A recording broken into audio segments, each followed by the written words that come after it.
Hello class, and welcome to part 2 of the Portugal discussion. My name is Clay Rutledge, and I will be talking to you today about political and infrastructural issues and corruption. First, we will begin talking about the euro.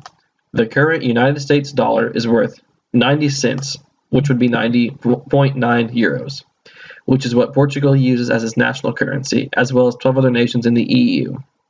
Not too long ago, the United States dollar was weaker than the euro, but since England has declared to leave the European Union in an event known as Brexit for those who have not been keeping up with the news. This event caused the world stock exchange to drop in value, but some countries have since recovered. The euro, however, still has yet to recover to its former dollar value. This means that trading with Portugal will be more beneficial for the United States because they can now be able to sell at a higher value. The cost of living, however, is incredibly cheaper in the United States. The average apartment rent in the capital city is only $600, and you can even find apartments fully furnished at that low price too. Eating meals there is also cheaper.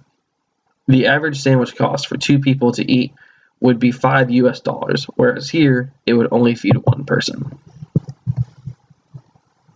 Now we will talk about politics regarding trade. The United States and Portugal have had a very good history together.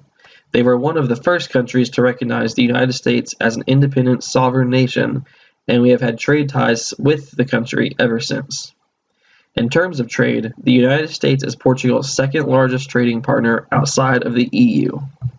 Talk about trade in Portugal. Portugal, being as a small country as it is, they have to import a lot of items. Their most imported items are machinery and the transport commodities, chemicals, petroleum, textiles, and the agricultural products. Now, with that in mind, you might ask, how does this affect the United States when exporting goods to Portugal? And the answer is that it is very good for the United States. Well, according to theworldsrichestcountries.com, the United States exports 13% of its GDP in machinery every year, which translates to $205.8 billion industry yearly for the United States. The U.S. also exports 7.1% of its GDP in oil every year, which translates to $106.1 billion industry every year. With the United States having that much in trade every year, and when servicing a small country that has 35% of its country covered in forest, these two industrial sectors make for great business ties in Portugal, as these goods are regularly needed in their country. We'll talk about the infrastructure in Portugal. Portugal's economy is very reliant on their tertiary sector, which produces 74.4% of the nation's GDP. This sector also employs 69.5% of the working population. Next would be the industry sector, which produces 23.1% of the nation's GDP and provides jobs for 24.2% of the working population. Last would be the fishing and agricultural sector, which produces 2.4% of the GDP. This market is actually down from 25% back in 1960, as agricultural food is more readily attainable now. This area still, however, provides jobs for 9.9% of the labor force. Even though a good amount of the country is working, the at-risk poverty rate is still very high. As of 2013, the poverty rate for the country was 19.5%. And this amount is also after help from the EU and their national government with monetary assistance. This happens when the economy is down, and I expect this number to rise over the next several years due to the Brexit and the fear of other countries wanting to leave the EU as well. On this slide, we will talk about the corruption index in Portugal and how that translates to business practices. Every year, countries are judged to see which country follows the laws and does not give in to influence and does everything by the books. This would be the corruption index. This rates every country based on how corrupt the business deals are and how corrupt the government is.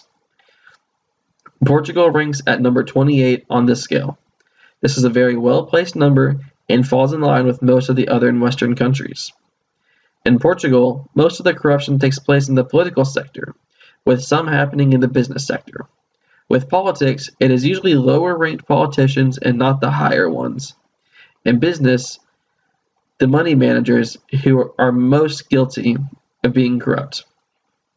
Foreign companies operating in Portugal may encounter some instances of corruption, but they do not identify corruption as a problem for their operations. The Portuguese criminal code makes it illegal to give or accept a bribe, and there is a law in Portugal that establishes the terms of liability for corruption offenses in international trade and private sectors. Continuing onward with corruption, we're going to talk about what the citizens of Portugal think. When the citizens have been asked about corruption, they had a lot on their mind to say.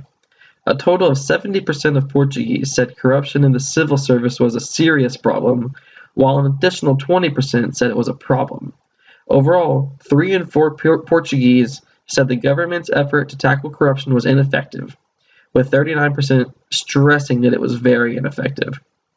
Despite the heightened perception of corruption, Portuguese were the least likely to pay and bribe in Europe, at least according to the respondents, and is ranked the third most unlikeliest country where citizens will admit to paying bribes to people in public offices.